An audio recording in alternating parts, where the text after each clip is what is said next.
Hello everyone. कैसे हैं आप सब लोग। मैं राकेश कुमार यादव स्वागत करता हूं आप सभी का नेक्स्ट जेन ई नर्सिंग के ऑनलाइन प्लेटफॉर्म पे। जैसा कि आप सब लोग जानते हैं कि हम हमारे मेंटल हेल्थ नर्सिंग के बारे में पढ़ रहे हैं, तो उसी कड़ी में हम आज जो टॉपिक है हमारा क्या है आपको अपने डिस्प्ले पे दिख रहा होगा। Disorder of memory. मेमोरी से होने वाले क्या क्या हमें डिसऑर्डर्स हो सकते हैं, मतलब मेमोरी यानी आपकी याददाश्त, कि आप किसी को कितना याद रख पा रहे हो नहीं रख पा रहे हो। ठीक है। आप उसको जो है कितनी जो हम बात कर रहे हैं हमारी मेमोरी की याद रखने की, कि कितनी देर के लिए हम किसी चीज को याद रख पा रहे हैं। कुछ कुछ ऐसा होता है कि हाँ, हम कुछ चीजें घंटों में भूल जाते हैं, कभी कभी हम घंटों में नहीं भूलते, कभी कभी हम महीने में उस चीज को भूल जाते हैं। तो उन्हीं सब चीजों के बारे में पढ़ेंगे हम। क्या है मेमोरी का मतलब। तो मेमोरी का बेसिकली मतलब होता है कि चीजों को याद रखने की कैपेसिटी, कि हम चीजों को कितना याद रख पा रहे हैं, वही हमारी क्या कहलाती है, मेमोरी कहलाती है। चलिए, क्या है memory. It is the power of remembering और रिकॉल। मेमोरी क्या है, आपकी एक क्षमता है। किस चीज की क्षमता है, पावर ऑफ रिमेम्बरिंग, याद रखने की, और जो चीज हमने याद की है उसको दोबारा से अ, अपनी वापस जब हम बात कर रहे होते हैं तो वापस से उस चीज को, जो हमारा सबकॉन्शियस माइंड है वहां से कॉन्शियस माइंड में लेके आने की क्षमता। रिकॉल यानी कि दोबारा से याद करना, रिमेम्बरिंग यानी याद करना, एंड रिकॉल यानी उस चीज को वापस से लेके आना। ठीक है, तो ये क्या कहलाता है, मेमोरी। अब इसके कितने टाइप्स हैं मेमोरी के, तो मेमोरी के हमारे पास तीन टाइप्स होते हैं। कौन कौन से लिखे हुए हैं, पहला आपका शॉर्ट टर्म मेमोरी है, recent memory, and third one long term memory. क्या क्या मतलब होता है, जो आपकी शॉर्ट टर्म मेमोरी है उसको हम वर्किंग मेमोरी के नाम से भी जानते हैं। और ये जो मेमोरी है ये बहुत कुछ सेकंड्स के लिए हम बात करें तो मिनिमम ऑफ सेकंड्स के लिए ये मेमोरी पाई जाती है। इसका एक नाम और है, क्या नाम है इसका, इसको हम इमीडिएट मेमोरी के नाम से भी जानते हैं। Immediate memory. ठीक है, जो शॉर्ट टर्म मेमोरी है, वर्किंग मेमोरी है, उसी को हम दूसरा नाम क्या देते हैं, इमीडिएट मेमोरी। क्लियर है, इमीडिएट मेमोरी।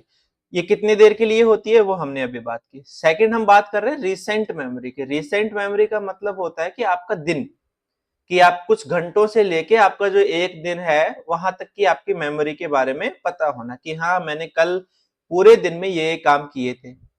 ठीक है, तो एक से दो दिन या फिर कुछ घंटों की जो आपकी मेमोरी की हम बात करें तो वो क्या कहलाती है, आपकी recent memory. And long term memory क्या होती है, जो लंबे समय, आपके महीनों सालों, जो आपके पुराने बचपन की जो यादें हैं, आप जब कभी कभी खो जाते हो कि यार बचपन में हम ऐसा करते थे, बचपन में हम वहां घूमते थे, मेरे ये दोस्त थे, इन दोस्तों के साथ में स्कूल जाता था, तो वो सारी चीजें कहाँ पे आती है, आपकी लॉन्ग टर्म मेमोरी में। क्लियर है। चलिए, क्या है सबसे पहले आपके पास इमीडिएट मेमोरी। इमीडिएट मेमोरी का दूसरा नाम हमने अभी क्या बात किया, short term memory. Short term memory, ठीक है, या फिर दूसरा और क्या नाम है इसका, वर्किंग मेमोरी।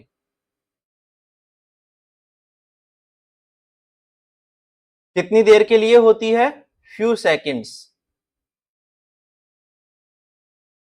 कुछ सेकंड्स के लिए ये आपकी मेमोरी पाई जाती है। ठीक है, जैसे कि अगर हम इसको एग्जांपल से हम बात करें कि जब कभी हम क्लास में होते हैं तो हमारा ध्यान थोड़ा सा इधर उधर भटक जाता है, तो अचानक से टीचर अटेंशन चेक करने के लिए बोलता है कि हाँ खड़े हो, अभी जस्ट मैं क्या बात कर रहा था। तो वो क्या है, आपकी तुरंत immediate short term memory check कर रहा है। वो जो टीचर है वो वहां पे क्या चेक कर रहा है, आपकी शॉर्ट टर्म मेमोरी, कि हाँ आप क्लास में ध्यान दे रहे हो कि नहीं दे रहे हो। तो जो इमीडिएट मेमोरी है वो हमारी अटेंशन एंड कैलकुलेशन को चेक करने के लिए हम इमीडिएट मेमोरी हमारी काम आती है। जैसे कि कोई भी आप कैलकुलेशन कर रहे हो, कि आपने सिंपल एक कैलकुलेशन किया कि 2 + 2 कितना हुआ, 4 हुआ। अब अगर आपने वो सही से चेक कर दिया है तो मतलब बेसिकली आपकी क्या है, मेमोरी ठीक है, आपको पता है कि हाँ भाई हमने अभी ये सोल्व किया है। एंड अटेंशन की, हाँ मैं अभी, जैसे जो अभी एग्जांपल लिया कि टीचर पूछता है कि हाँ भाई मैं अभी कौन सा टॉपिक पढ़ा रहा हूँ, या फिर हम जो ये टॉपिक पढ़ रहे हैं वो आपकी कौन सी यूनिट से रिलेट कर रहा है, तो वो क्या कहलाता है, आपका इमीडिएट मेमोरी। क्लियर है। शॉर्ट टर्म मेमोरी होती है, वर्किंग मेमोरी भी कहते हैं इसको, और ये जो इसकी जो याद रखने की जो रिमेम्बरिंग जो कैपेसिटी है कि हाँ कब तक हम इस मेमोरी को चेक कर रहे होते हैं, तो वो हमारी फ्यू सेकंड्स के लिए होती है। कैसे चेक कर सकते हैं हम इसको? अटेंशन या फिर कैलकुलेशन करके हम जो हमारी इमीडिएट मेमोरी है उसको हम चेक कर सकते हैं। ठीक है, चलिए सेकंड हम बात करें, क्या है आपकी रिसेंट या फिर रिकॉल मेमोरी। ये आपकी जो है, ये आपकी फ्यू आवर्स से डेज तक होती है। ठीक है, कुछ घंटों से लेके एक दिन के लिए आपकी मेमोरी होती है। इसमें क्या करते हैं हम, जैसे कि इसको हम एग्जांपल से समझें कि रिकॉल करना। रिकॉल अब किन चीजों का करेंगे, तो कि जो हमारे पास पहले बीत चुकी हैं। जैसे कि शाम के 6 बज रहे हैं, शाम को 6 बजने के टाइम पे हमने किसी से, सामने वाले से क्वेश्चन पूछा कि आज सुबह से लेके आपने क्या क्या किया।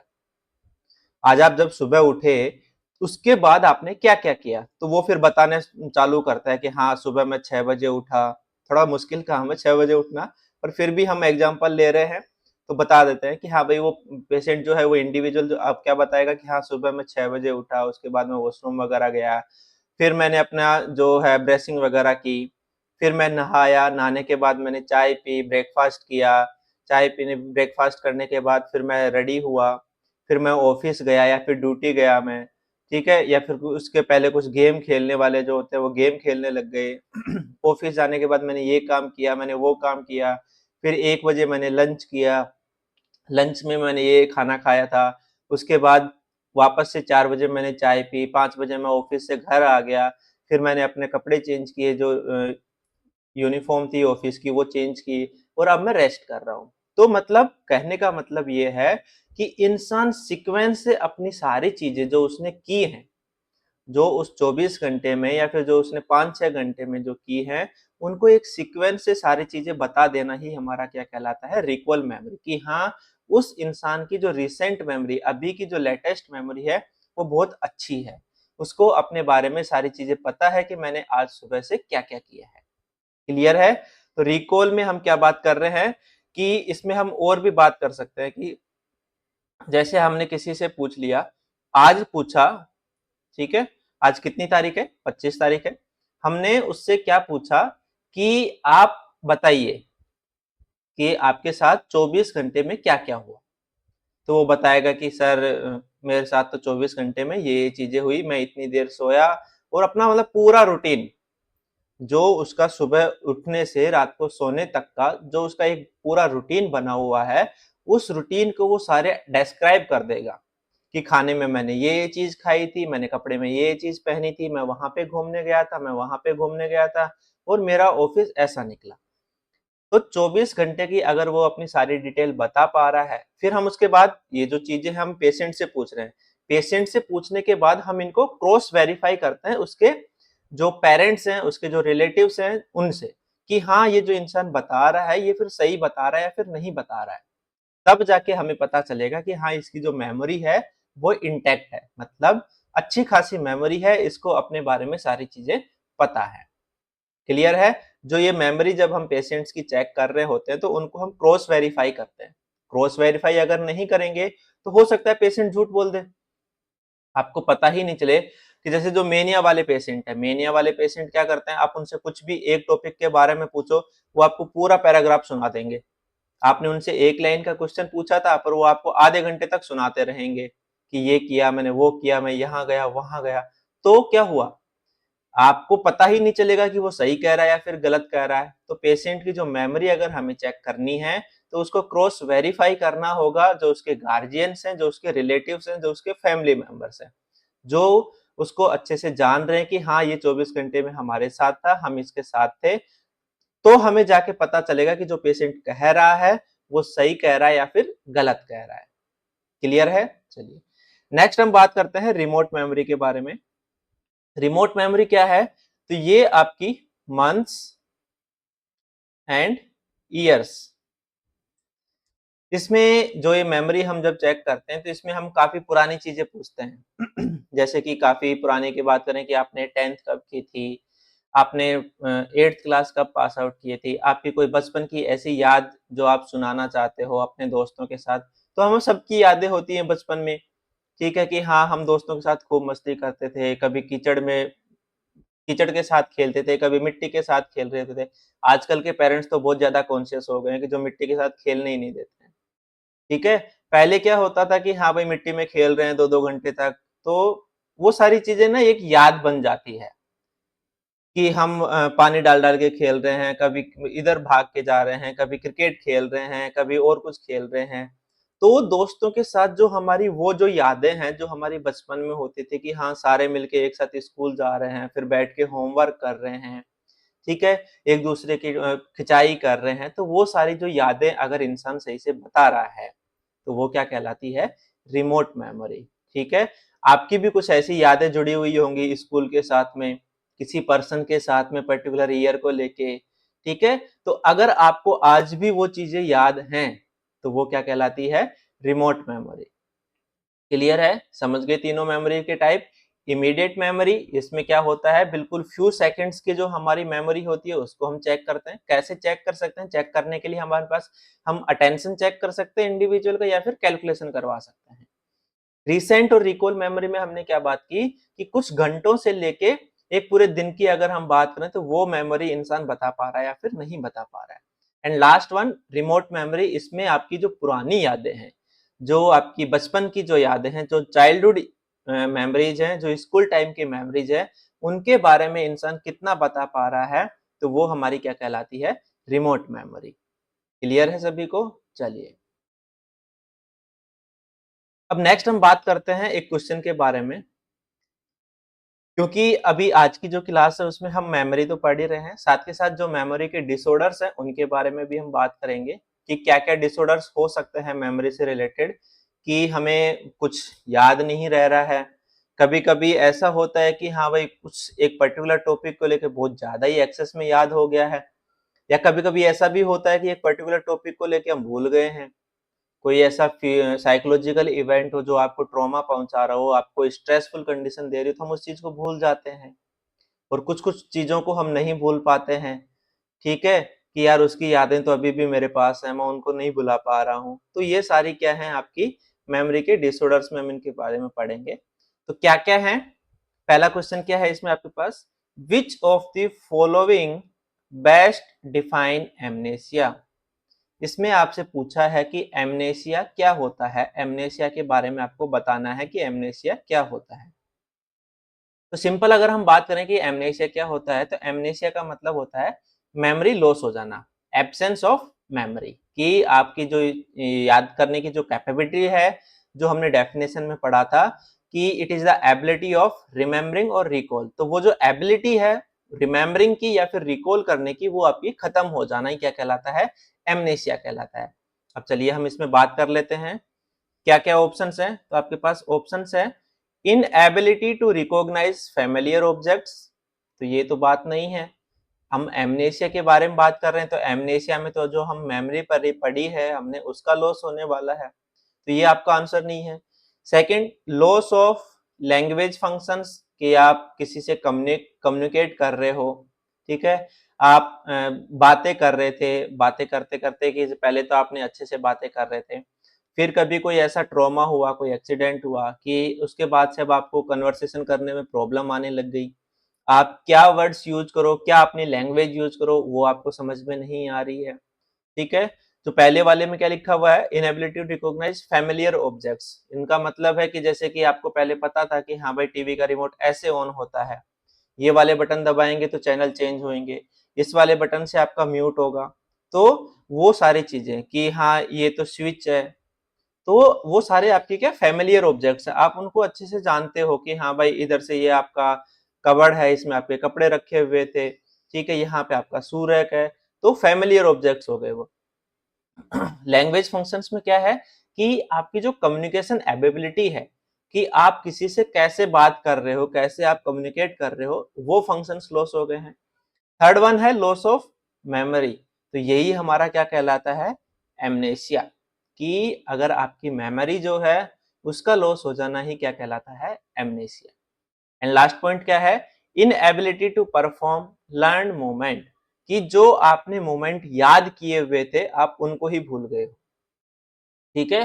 कि सपोज करो कि कभी-कभी इंसान क्या होता है कि जो उसके मोमेंट उसने याद किए हुए हैं कि हाँ, मेरे को अपनी बॉडी का जो बैलेंस है वो मेंटेन करके रखना है, ठीक है? या फिर ऐसे चला जाता है या फिर ऐसे खाना खाया जाता है। उसके अलावा और भी सारी चीज़ें कि हाँ कुछ ऐसे मोमेंट्स जो हमने काफ़ी मतलब बचपन से जो चीज़ें हमें याद हैं, ठीक है? कि ऐसे पेन से लिखा जाता है। तो ये सारे क्या है हमारे मोटर फंक्शंस है। मोटर फंक्शंस मतलब हमारी जो स्केलेटल मसल्स है उनके द्वारा हम यूज कर रहे हैं। तो जो फंक्शंस हमें बहुत अच्छे से आते हैं उन सब के बारे में भी हम क्या हो गए हैं अब अच्छे से उनको परफॉर्म नहीं कर पा रहे हैं। ठीक है, क्लियर है? चलिए, तो आपके इसमें राइट आंसर क्या जाएगा? Loss of memory. अब जो आपके बाकी क्वेश्चंस हैं ये भी आपके अलग से एमसीक्यूज बन सकते हैं। तो इन टर्म्स को क्या कहते हैं वो भी हम एक बार देख लेते हैं। सबसे पहले आपके पास लिखा हुआ है inability to recognise familiar object. अब अगर वो फैमिलियर ऑब्जेक्ट्स को रिकॉग्नाइज नहीं कर पा रहा है, ठीक है, तो उस कंडीशन को हम क्या बोलते हैं? वो कंडीशन हमारी कहलाती है एग्नोसिया। क्या कहलाती है? एग्नोसिया। एग्नोसिया यानी inability to recognise familiar objects. Clear है? सेकंड क्या लिखा हुआ है? Loss of language functions. अगर आप सही से कम्युनिकेट नहीं कर पा रहे हो तो इसको क्या टर्म नाम देते हैं हम? एफेजिया। क्या टर्म नाम देते हैं? एफेजिया।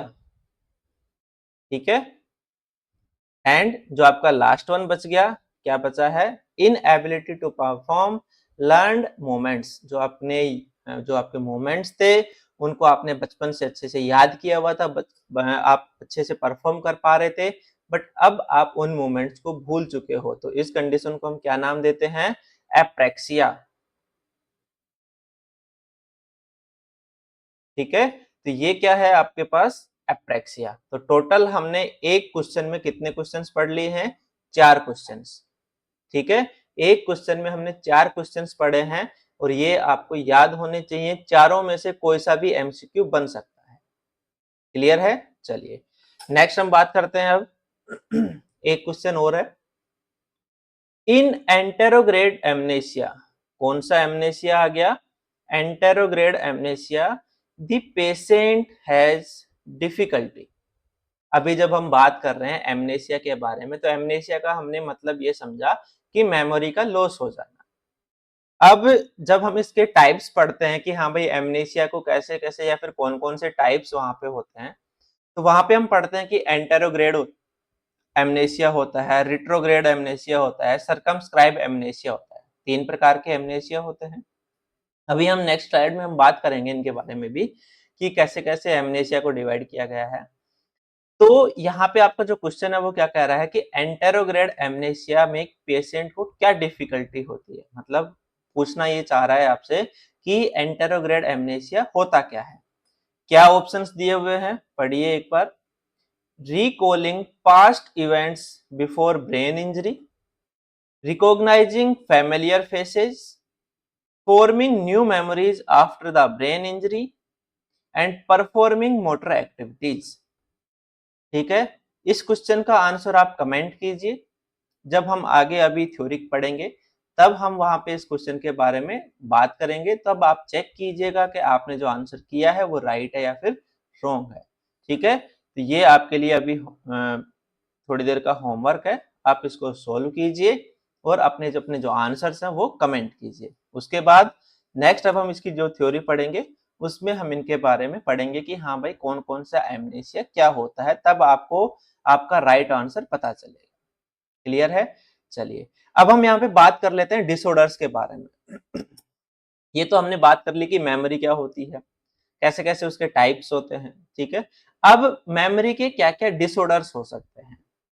क्लियर है? तो किसी भी जो बीमारी होती है, कोई भी एक बीमारी होती है, अगर हम उसके डिसऑर्डर्स की बात करें, क्या तो वो कम हो सकते हैं या फिर ज्यादा हो सकते हैं। दो ही चीज होती है, आपका हार्ट रेट को ले लो, रेस्पिरेटरी रेट को ले लो, कि क्या तो वो कम हो सकती है फिर ज्यादा हो सकती है। ठीक है, उसके अलावा भी बहुत सारे हमारे पास एबनॉर्मलिटी देखने को मिलती है, पर मेजर रूप से तो हम यही बात करते हैं।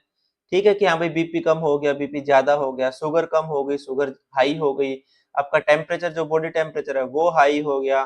तो यहाँ पे भी हम ऐसे ही बात करेंगे कि जो मेमोरी है वो आपका हो सकता है कि ज्यादा हो जाए। हाइपर एमनेसिया, यार ये तो अच्छी चीज है कि अगर मेमोरी ज्यादा हो गई तो बहुत अच्छी चीज है। हम तो किसी भी एग्जाम में नहीं रुकेंगे, एक बार याद करते ही सारी चीजें हमें याद हो जाएंगी। फिर तो क्या नोट सेट, हम तो सब क्लियर कर देंगे। नोट सेट वगैरह तो नोट सेट क्या, हम तो यूपीएससी क्लियर कर ले। अगर हाइपर एमनेसिया हो जाए किसी इंसान को तो वो तो अच्छी चीज है ना। हाइपर मतलब कि जो उसकी मेमोरी है वो बहुत ज्यादा हो चुकी है, हर एक छोटी चीज याद रख पा रहा है वो। ठीक है, ये तो अच्छी चीज है। बट नहीं, यहाँ पे क्या होता है हाइपर एमनेसिया में, वो जो याद रखने की जो उसकी कैपेसिटी है वो किसी एक पर्टिकुलर टॉपिक को लेके होती है, पर्टिकुलर इवेंट के बारे में होती है। उसके बारे में तो वो क्या आपको हर एक छोटी से छोटी इंफॉर्मेशन दे देगा। ठीक है, जैसे कि सपोज करें हम कि किसी इंडिविजुअल से आपने, साइकेट्रिक जो पेशेंट है उनसे आपने पूछा कि अपने कोई लाइफ इवेंट्स के बारे में बताओ।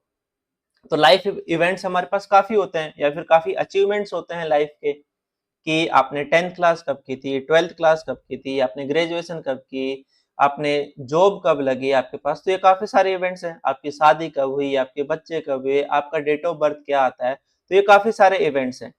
सपोज करो आपने उससे टोटल 5 इवेंट्स के बारे में पूछा और वो इंसान सिर्फ एक इवेंट के बारे में, कि उसकी जो स्कूलिंग है उसके बारे में वो बात कर रहा है, और उस एक टॉपिक के बारे में वो बहुत हर एक छोटी से छोटी चीजें भी बता पा रहा है। तो वो क्या कहलाता है, हमारा हाइपर एमनेसिया।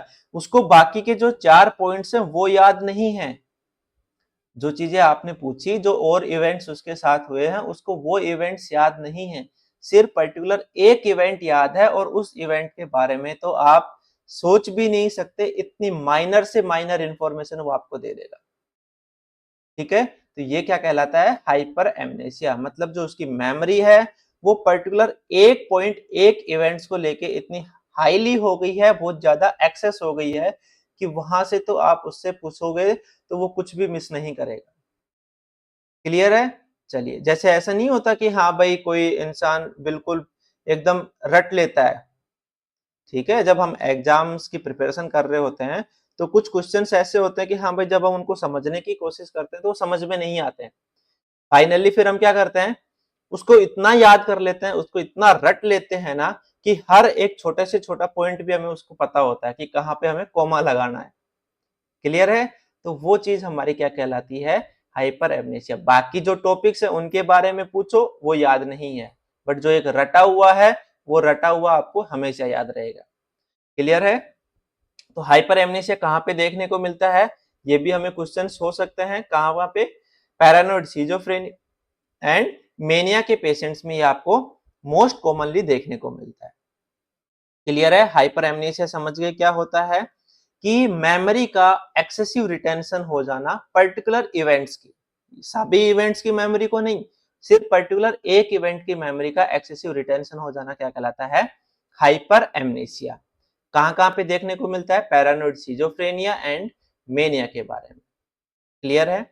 चलिए, पैरानोइड सिजोफ्रेनिया का मतलब पता है, हमने पहले भी क्लास में डिस्कस किया हुआ है, कि इंसान को ऐसा लगना कि यार जो सामने वाला है ये मुझे जहर देके मार देगा। ठीक है, मतलब सामने वाला प्लानिंग कर रहा है कि आज तो ये गया, इसको तो सल्टा ही दूंगा, मेरे रास्ते से हटा दूंगा इसको। तो वो क्या कहलाता है, पैरानोइड सिजोफ्रेनिया। इसमें इंडिविजुअल को किसी के ऊपर भी ट्रस्ट नहीं होता, रत्ती भर भी। उसके घर वाले हैं, उसकी वाइफ है, उसका दोस्त है, उसके बच्चे हैं, किसी पे भी वो ट्रस्ट नहीं करता। वो हमेशा यही सोचता है कि यार ये मेरे को पानी में मिला के जहर दे देगा, ये मेरे को खाने में मिला के जहर दे देगा। ठीक है, तो हमेशा वो इसी डर में रहता है, वो हमेशा इसी डाउट में रहता है कि सामने वाला उसको मारने के लिए तैयार है। ठीक है, चलिए नेक्स्ट अब हम बात करते हैं सेकंड डिसऑर्डर। तो सेकंड डिसऑर्डर क्या लिखा हुआ आपका, एमनेसिया। एमनेसिया में हमने क्या बात की थी, क्या होता है amnesia, loss of memory, question था ये। ठीक है, लॉस ऑफ मेमोरी क्या कहलाता है, एमनेसिया। अब आपका जो एमनेसिया है वो हम 3 प्रकार से इसको क्लासिफाई कर सकते हैं एमनेसिया को भी। कौन कौन सा, anterograde, second retrograde and third one circumscribe. 3 प्रकार से हम इसको क्लासिफाई कर सकते हैं, एंटेरोग्रेड, रिट्रोग्रेड एंड सर्कमस्क्राइब। अब तीनों के बारे में हम पढ़ें कि तीनों का क्या मतलब होता है, कैसे-कैसे इनमें काम करते हैं। तो बेसिकली ये जो चीजें हैं हम इसको एक एग्जांपल से समझें कि सपोज करो यहाँ पे किसी इंडिविजुअल को एक ऐसा ट्रॉमा हुआ, कोई एक पॉइंट है वहां पे उसको ट्रॉमा हुआ, जैसे कि सपोज करो कि मैं 30 साल का हो गया हूँ, ठीक है, और 30 साल में मेरे पास 18वें साल पे मेरे साथ ऐसा कोई एक इंसिडेंट हुआ, कोई एक एक्सीडेंट हुआ या फिर कोई ट्रॉमा हुआ साइकोलॉजिकली, तो 0 से लेके 18 एंड 18 से लेके 30। क्लियर है? तो यहाँ पे जो मेमोरी की हम बात कर रहे हैं कि जो एमनेसिया के जो हम इसमें टाइप्स पढ़ेंगे, उसमें क्या होगा, एक टाइप में हम ये वाली मेमोरी याद नहीं रख पाते हैं, एक वाले टाइप में क्या होगा कि हम इधर याद नहीं रख पाएंगे, और एक में तो कुछ अलग ही चीजें हमें देखने को मिलेंगी। तो वो हम पढ़ेंगे अभी कि क्या क्या होता है। ठीक है, चलिए फर्स्ट क्या लिखा हुआ है, रिट्रोग्रेड एमनेसिया। सबसे पहले आपका जो टाइप है वो कौन सा है, रिट्रोग्रेड एमनेसिया। अब रिट्रोग्रेड एमनेसिया के बारे में हम पढ़ें कि रिट्रोग्रेड एमनेसिया होता क्या है। तो समझिए, अभी जो हमने बात की कि यहाँ से आपकी लाइफ स्टार्ट हुई और इस एक पर्टिकुलर एज पे आके आपके साथ कोई भी एक ट्रॉमा हो गया। ट्रॉमा कैसा भी हो सकता है, फिजिकल ट्रॉमा भी हो सकता है, साइकोलॉजिकल ट्रॉमा भी हो सकता है, ठीक है। एंड उसके बाद की लाइफ दो हिस्सों में हमने बांट दिया। ये आपका कोई भी एक ट्रॉमा हुआ, उस ट्रॉमा के पहले की लाइफ और ट्रॉमा के बाद की लाइफ, ठीक है। अब दो चीजें हैं आपके पास, रेट्रो, रेट्रो यानी कि बैक, पहले की, जैसे कि रेट्रो सॉन्ग्स होते हैं, तो रेट्रो सॉन्ग्स में क्या आते हैं, जो पुराने सॉन्ग्स हैं, जो 90s के 80s के सॉन्ग्स हैं, वो क्या कहलाते हैं आपके पास, रेट्रो सॉन्ग्स। या फिर रेट्रो थीम्स की हम बात करते हैं, आजकल कैफेज जो हैं, जो रेस्टोरेंट बन रहे हैं, वो काफी रेट्रो थीम्स पे भी बनाए जा रहे हैं कि हाँ, जो पुरानी जो चीजें हैं उनको यूज करते हुए उनके बेसिस पे हम कैसे चीजें बना सकते हैं। तो रेट्रो का मतलब हुआ पहले की। क्लियर है? तो अब इससे आपको समझ में आ गया कि रेट्रो का मतलब, तो रेट्रोग्रेड एमनेसिया का मतलब क्या होगा कि जब ट्रॉमा हुआ, उस ट्रॉमा से पहले की जो मेमोरी थी वो अब इंसान को याद नहीं है। ट्रॉमा हुआ उसके बाद की चीजें उसको याद हैं, बट जो ट्रॉमा हुआ उससे पहले की चीजें उसको याद नहीं है। क्लियर है? समझ गए रेट्रोग्रेड एमनेसिया। और जो रेट्रोग्रेड एमनेसिया है ये मोस्ट कॉमन साइड इफेक्ट है किसका, ईसीटी का। ये भी आपका एक क्वेश्चन बन सकता है कि ईसीटी का मोस्ट कॉमन साइड इफेक्ट क्या है। ईसीटी की फुल फॉर्म तो सभी को पता है, क्या होती है, इलेक्ट्रो कन्वल्सिव थेरेपी। जब हमने इंट्रोडक्शन पढ़ रहे थे, माइलस्टोन्स जब हमने बात की थी, तो हमें वहां पे बात की है ईसीटी के बारे में, ठीक है। अगर आपने क्लास नहीं देखी है माइलस्टोन्स की, तो आप माइलस्टोन्स की क्लास देखिए, वहां पे आपको ईसीटी के बारे में इंफॉर्मेशन मिलेगी। आगे भी हम ईसीटी के बारे में पूरा लेक्चर रिकॉर्ड करेंगे, ठीक है, तब आपको और अच्छे से समझ में आएगा। सिर्फ यहाँ पे इतना सा समझ लीजिए कि ईसीटी में क्या होता है कि पेशेंट को इलेक्ट्रिक करंट दिया जाता है ताकि पेशेंट में क्या डेवलप हो, कन्वर्जेंस डेवलप हो।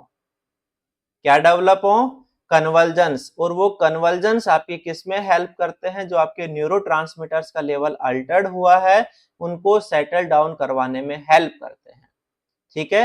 मोस्ट कॉमनली अगर हम बात करें कि ईसीटी कहां पे यूज की जाती है, तो जो सबसे पहला इसका इंडिकेशन आता है वो आता है सुसाइड में, ठीक है। उसके बाद हम फिर सिजोफ्रेनिया के केसेस में देते हैं, पर सबसे पहला जो इसका इंडिकेशन है, फर्स्ट प्रायोरिटी अगर ईसीटी की पूछें तो वो आपकी क्या कहलाएगी कि हाँ, हम ईसीटी कहां पे देते हैं, जो सुसाइड के केसेस होते हैं वहां पे। क्लियर है? चलिए, अब ये हो गया आपके पास रेट्रोग्रेड एमनेसिया के बारे में। और एक जो है कि हमारे पास रेट्रोग्रेड एमनेसिया या फिर जो दूसरा इसमें वो होता है, साइड इफेक्ट आता है, वो क्या आता है, कंफ्यूजन। कंफ्यूजन ही कंफ्यूजन है, सॉल्यूशन का पता नहीं, ठीक है। तो बहुत सारे कंफ्यूजन्स हैं, तो ये जो कंफ्यूजन्स है ये भी आपका ईसीटी की वजह से डेवलप हो सकता है। क्लियर है? पहला टाइप। सेकंड टाइप की अगर हम बात करें क्या है सेकंड टाइप? Anterograde amnesia. क्या मतलब होता है सेकंड टाइप का? तो आप सब लोगों ने एक मूवी देखी होगी, देखी हुई है सभी ने, उम्मीद करता हूँ सभी लोगों ने देखी हुई होगी। तो गजनी में क्या होता है कि जो आमिर खान है वो अपने शरीर पे काफी चीजें लिख के रखता है, ठीक है। आपने मूवी में देखा होगा कि अपने शरीर पे पूरा लिख के रखता है, हाथों पे लिख के रखता है कि आज मेरे को ये काम करना है, मेरे को ये काम करता है, मैंने ये काम कर लिया है। तो अपनी हर एक छोटी पॉइंट को वो याद रखने के लिए क्या कर रहा है, वो अपना कहीं ना कहीं उस चीज को नोट डाउन कर रहा है। अब इससे क्या मतलब हमें समझ में आ रहा है कि वो कुछ याद तो कर रहा है, उसकी जो मेमोरी है वो तो है, बट वो सिर्फ थोड़े टाइम के लिए है, 5 मिनट, 10 मिनट, 15 मिनट, उसके बाद वो चीज भूल जा रहा है। तो एंटेरोग्रेड एमनेसिया का मतलब है कि जो कैपेसिटी होती है वो उसको खो देता है, जो एक लंबे समय, इसको हम ये बात कर लें कि जो आपकी शॉर्ट टर्म मेमोरी है उसको वो आगे लॉन्ग टर्म मेमोरी में कन्वर्ट नहीं कर पाता है। उसको अभी तो याद रहेगा कि हाँ भाई मैंने 5 मिनट पहले क्या खाना खाया, आप 1 घंटे बाद पूछोगे वो भूल जाएगा, ठीक है। इसलिए आपने जब गजनी मूवी देखी है तो उसमें आप देखते हो कि उसका पूरे रोम पे उसने दीवारों पे लिख रखा है, उसने छोटी छोटी चिट बना रखी है, ठीक है, अपने शरीर पे लिख रखा है, पूरे शरीर पे लिखा हुआ, उसने कांच में देखता है कि अपनी पीठ पे भी लिखा हुआ होता है। तो वो सारी चीजें, मतलब उसको एक एट द पॉइंट उसको याद है, 10-15 मिनट उसको वो चीज याद रहेगी और उसके बाद वो भूल जाएगा कि उसने क्या काम करना है या फिर क्या काम वो कर चुका है। तो ये क्या कहलाता है हमारे पास? Anterograde amnesia. ये कब होता है? वही चीज, यहां पे आपके पास कोई भी एक्सीडेंट हुआ एंड इसके आगे, एक्सीडेंट होने के बाद में वो सारी चीजें उसके साथ ऐसा होने लगता है, उससे पहले तक उसकी जो मेमोरी थी वो इंटैक्ट थी, उसको अच्छे से याद था, बट अब ऐसा हो गया है एक्सीडेंट होने के बाद या फिर कोई भी साइकोलॉजिकल ट्रॉमा होने के बाद कि वो चीजों को याद नहीं रख पा रहा है। थोड़ी देर के लिए याद रखता है बट फिर बाद में भूल जाता है। तो ये क्या कहलाता है? Anterograde amnesia. क्या लिखा हुआ हमने डेफिनेशन में भी? Unable to convert his short term memory into long term. जो उसकी शॉर्ट टर्म मेमोरी है, शॉर्ट टर्म मेमोरी में हमने क्या बात किया था कि जो कुछ सेकंड्स की जो मेमोरी होती है उसको अब वो लंबे समय तक याद नहीं रख पा रहा है, उसको लॉन्ग टर्म मेमोरी में कन्वर्ट नहीं कर पा रहा है। तो ये क्या कहलाता है? Anterograde amnesia. क्लियर है? चलिए, अब नेक्स्ट हम बात करते हैं सरकमस्क्राइब एमनेसिया के बारे में। क्या मतलब होता है सरकमस्क्राइब एमनेसिया के बारे में? तो सपोज करो कि कोई एक इंडिविजुअल है, वो 10th में 2 बार फेल हुआ या फिर 1 बार फेल हुआ, ठीक है। तो किसी भी एग्जाम में अगर वो फेल हो रहा है तो वो उसके लिए क्या होता है? ट्रॉमा होता है, साइकोलॉजिकल ट्रॉमा होता है कि यार मैंने इतनी मेहनत की थी, इतनी पढ़ाई की है मैंने, मैं फिर भी फेल हो गया, ठीक है। तो वो उसके लिए साइकोलॉजिकल ट्रॉमा है। या फिर किसी इंडिविजुअल का, सपोज करो कि 2010 में एक्सीडेंट हुआ, एक्सीडेंट होने के बाद वो अपना जो पैर है वो उसने उस एक्सीडेंट में खो दिया है, ठीक है।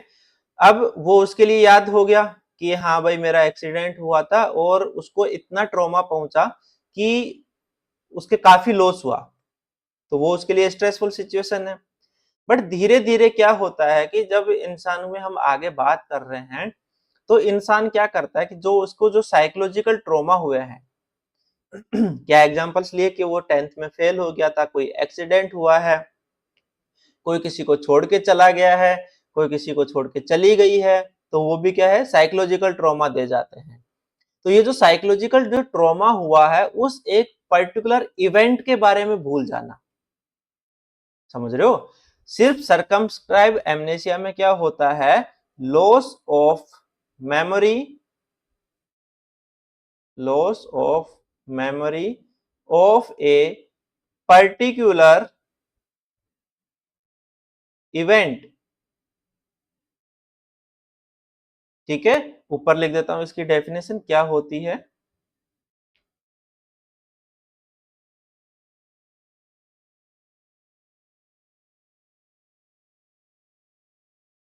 Loss of memory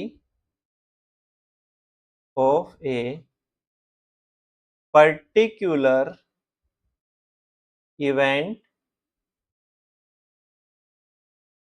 which cause psychological trauma, which cause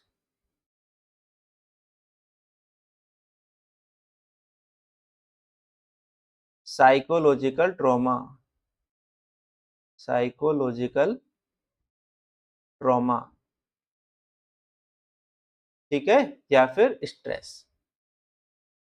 मतलब पर्टिकुलर एक पॉइंट के बारे में वो बिल्कुल भूल जाएगा, उसको कुछ भी याद नहीं रहेगा। अगर उससे आप बाद में पूछेंगे कि हाँ भाई आप टेंथ में फेल हुए थे, नहीं नहीं मैं तो फेल नहीं हुआ था, मुझे तो याद नहीं, मैं तो पास हुआ था। ठीक है, तो वो हमारा क्या कहलाता है, सरकमस्क्राइब एमनेसिया। मतलब हमने पहले बात की थी हाइपर एमनेसिया, हाइपर एमनेसिया में वो पर्टिकुलर एक इवेंट के बारे में बहुत याद रख रहा है। एंड सरकमस्क्राइब एमनेसिया में क्या होता है, वो पर्टिकुलर एक इवेंट, जो इवेंट उसको साइकोलॉजिकल ट्रॉमा दे रहा है, जो इवेंट उस इंडिविजुअल के लिए स्ट्रेस लेके आ रहा है, ठीक है, तो वो उस पर्टिकुलर एक इवेंट के बारे में भूल जाता है। ठीक है, कि सपोज करो किसी का ब्रेकअप हुआ, तो वो उस ब्रेकअप होने का जो सराउंडिंग्स की जो मेमोरी है उसको भूल जाएगा। ठीक है, तो वो चीज हमारी क्या कहलाता है, सरकमस्क्राइब एमनेसिया। क्लियर है इतना सभी को? चलिए, वेरी गुड। बीच बीच में आप अपने जो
ठीक है, तो डेजा व्यू और जेम्स व्यू के बारे में हम बात करें कि डेजा व्यू क्या होता है और जेम्स व्यू क्या होता है। चलिए, तो हमने ये जो टर्म्स है इनको पहले भी बात की है कि दोनों क्या होती है। आज दोबारा बात कर लेते हैं। एक लाइन लिख, दो लाइन लिखते हैं हम यहाँ पे। Familiar to unfamiliar things, familiar to unfamiliar. और एक लाइन हम क्या लिखें, इसका ऑपोजिट हो जाएगा अनफैमिलियर टू फैमिलियर। यहाँ पे दिख नहीं रहा है, इसको हम यहाँ पे लिख देते हैं, अनफैमिलियर टू फैमिलियर।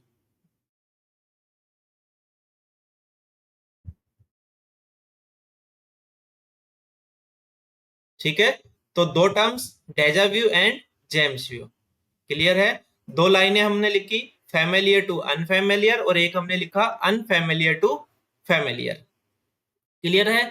तो अब अपना जो आंसर है जल्दी जल्दी बताइए कि क्या होगा, डेजा व्यू में कौन सा आएगा और जेम्स व्यू में क्या आएगा, क्लियर है। अब हम यहाँ पे समझें, जो डेजा व्यू होता है, आप इसको सिंपल ऐसे याद करो, देजा, मुझे सब कुछ दे जा, मतलब जिसको मैं नहीं जानता हूं वो भी दे जाऊं, मैं उसके बारे में भी जानता हूं सब कुछ, कि हाँ भाई मैं तो सब कुछ जानता हूं, तो वो क्या कहलाता है आपका, डेजा व्यू। मतलब फैमिलियर टू अनफैमिलियर थिंग्स।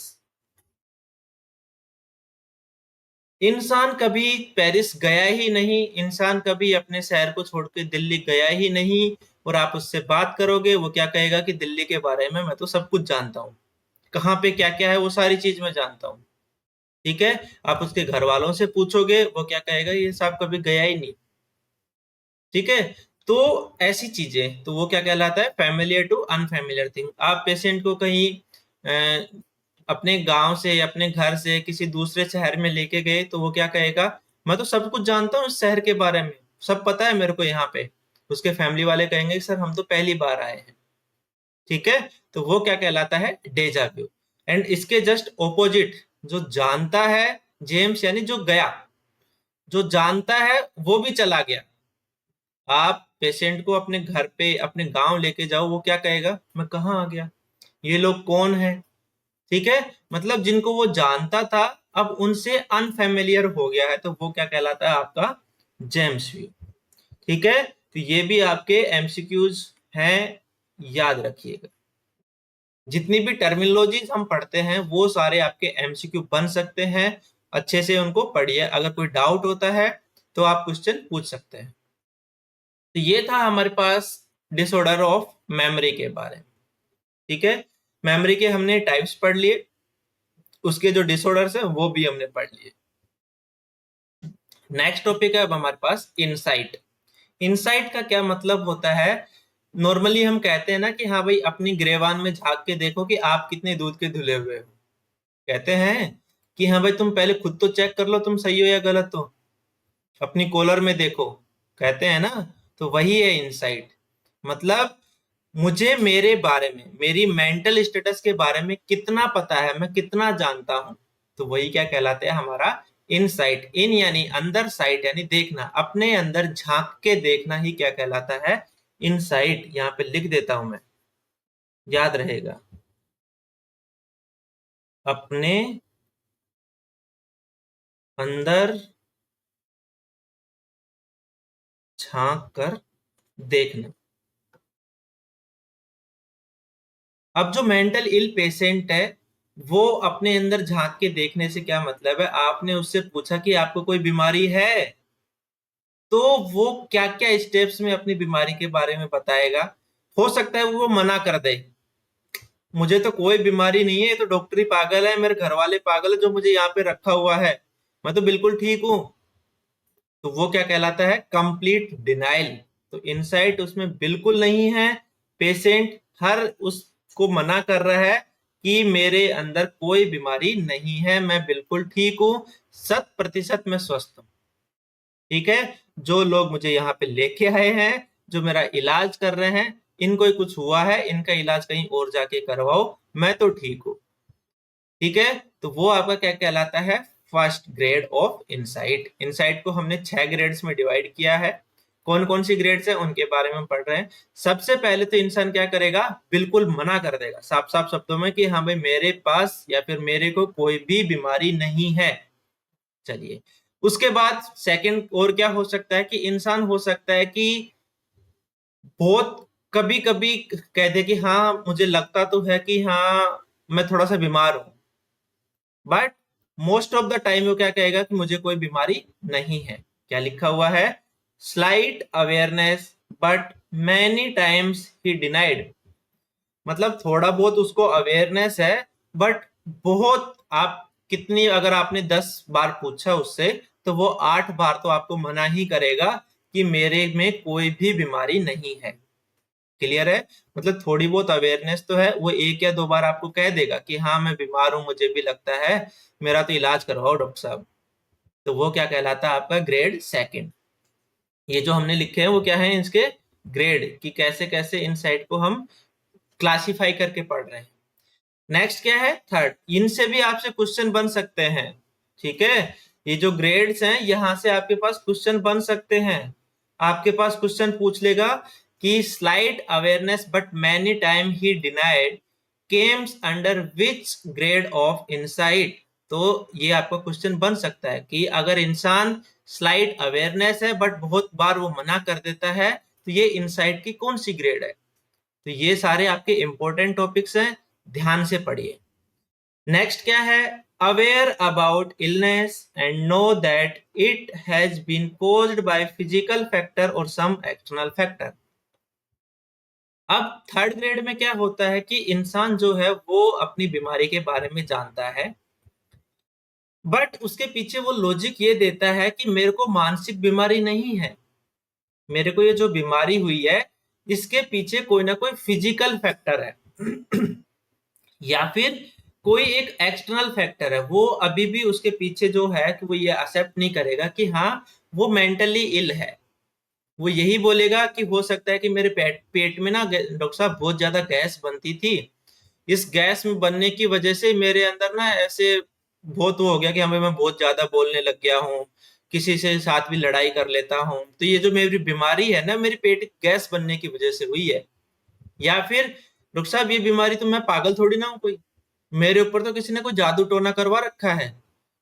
तो पेशेंट को पता तो है कि हाँ भाई वो बीमार है, उसको कुछ ना कुछ तो हुआ है, बट उसके पीछे कारण क्या बताता है, कोई ना कोई फिजिकल फैक्टर या फिर कोई एक्सटर्नल फैक्टर वहां पे वो बताता है कि ये इसकी वजह से मेरे को बीमारी हुई है। और क्या ग्रेड हो सकती है, फोर्थ ग्रेड क्या है, aware about illness but does not know the cause. अब यहाँ पे जो उसकी मानसिक बीमारी है उसको ये पता लग गया है कि हाँ मेरे को बीमारी तो है, बट डॉक्टर साहब देखो मुझे तो नहीं पता कि ये क्यों हुई है। अब आपका काम है आप ढूंढो कि हमें बीमारी क्यों हुई है। मुझे अगर मुझे पता होता आपकी बीमारी क्यों हुई है तो मैं डॉक्टर बन जाता। सही है, तो डॉक्टर साहब का काम है बीमारी को ढूंढ के निकालना। तो चौथे ग्रेड में क्या है कि पेशेंट को पता है कि हाँ सर मुझे कोई ना कोई बीमारी हुई है, तो उसको पीछे का कारण नहीं पता है कि हाँ भाई ये बीमारी क्यों हुई है। नेक्स्ट है हमारे पास ग्रेड फिफ्थ, क्या लिखा हुआ है, इंटेलेक्चुअल इंसाइट। क्या मतलब है इंटेलेक्चुअल इंसाइट का, aware about illness but does not modify his behaviour toward A future situation.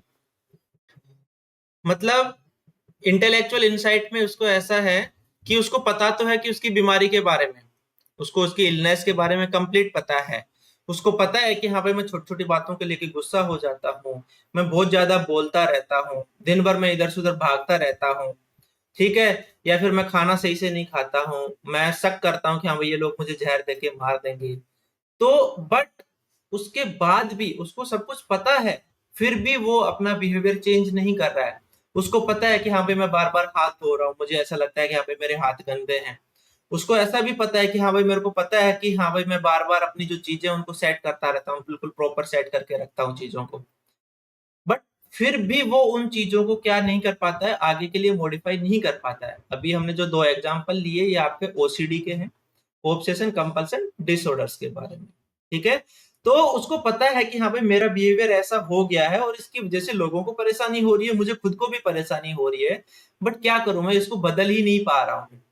तो वो आपका क्या कहला रहा है, इंटेलेक्चुअल इंसाइट। मतलब मुझे पता है कि मेरे अंदर क्या कमी है, बट फिर भी मैं उस कमी को दूर नहीं कर पा रहा हूं, उस बिहेवियर को मैं बदल नहीं कर पा रहा हूं। तो वो क्या कहलाता है, intellectual insight. And last and final जो ग्रेड है हमारे पास वो क्या है, इमोशनल इंसाइट। कौन सी है, इमोशनल इंसाइट। इसमें क्या होता है इमोशनल इंसाइट में, कि जो इंटेलेक्चुअल इंसाइट है, ठीक है, इंटेलेक्चुअल इंसाइट में हमने क्या बात की कि जो आपका पेशेंट है वो अवेयर तो है, अवेयर अबाउट इलनेस, ठीक है। यहां पे फिफ्थ की जगह इसको फिफ्थ को हटाई दो। क्या है, इमोशनल इंसाइट में aware about illness and modify his behaviour towards a future situation. कि उसको पता है कि हाँ पे मेरे अंदर बीमारी ये है और अब आगे जाके मैं इसको ऐसा रिपीट नहीं करूंगा। तो वो क्या कहलाता है, इमोशनल इंसाइट। और वो आगे चल के अपने उस बिहेवियर को बिल्कुल बदल लेता है, वो अब ऐसी कोई भी हरकतें नहीं कर रहा है जो पहले कर रहा था। तो वो क्या कहलाता है, आपका इमोशनल इंसाइट। तो टोटल हमने कितनी ग्रेड पढ़ी है इंसाइट में, टोटल 6 ग्रेड हमने पढ़ी है। क्लियर है, 6 के 6 से आपके पास एमसीक्यू बन सकते हैं, ये याद रखिए, बहुत इंपॉर्टेंट है। किसी भी स्टेज को, किसी भी जो ग्रेड है उसको आपसे एमसीक्यू में डाल सकता है और आपसे पूछ सकता है कि ये कौन सी ग्रेड है, ठीक है। या फिर डायरेक्ट ऐसे पूछ सकता है कि इनसाइट की इस पर्टिकुलर ग्रेड में क्या होता है। तो ये आपको पता होना चाहिए।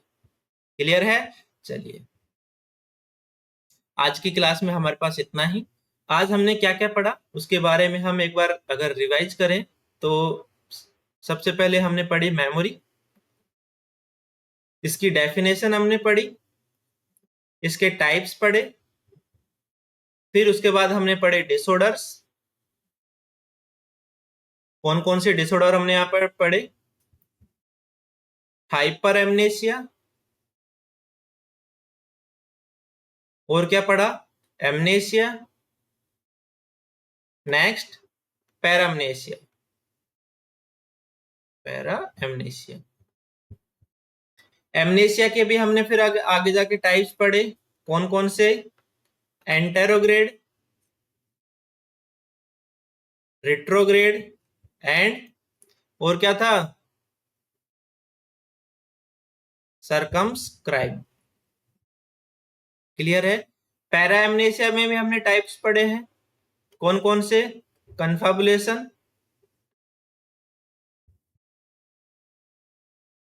और क्या पढ़ा हमने, डेजा व्यू एंड जेम्स व्यू।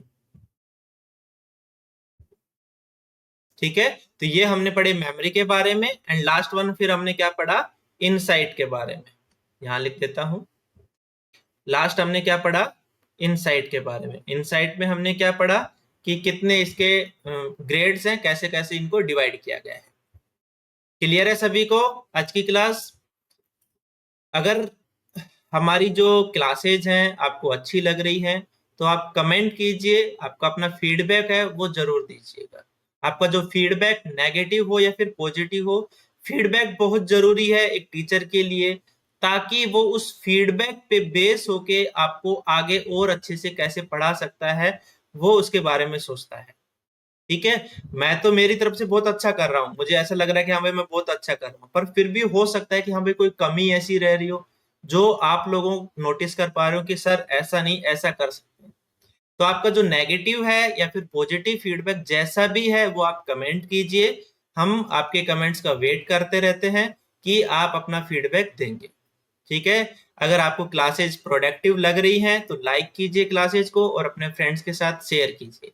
जिन्होंने चैनल अभी तक सब्सक्राइब नहीं किया है वो चैनल को सब्सक्राइब कीजिए। ठीक है, बेल आइकन को हमेशा ऑन रखिए ताकि आपको इसके जो मिलने वाले नोटिफिकेशंस हैं वो टाइम टू टाइम मिलते रहें। क्लियर है सभी को, तो आज के लिए इतना ही, धन्यवाद।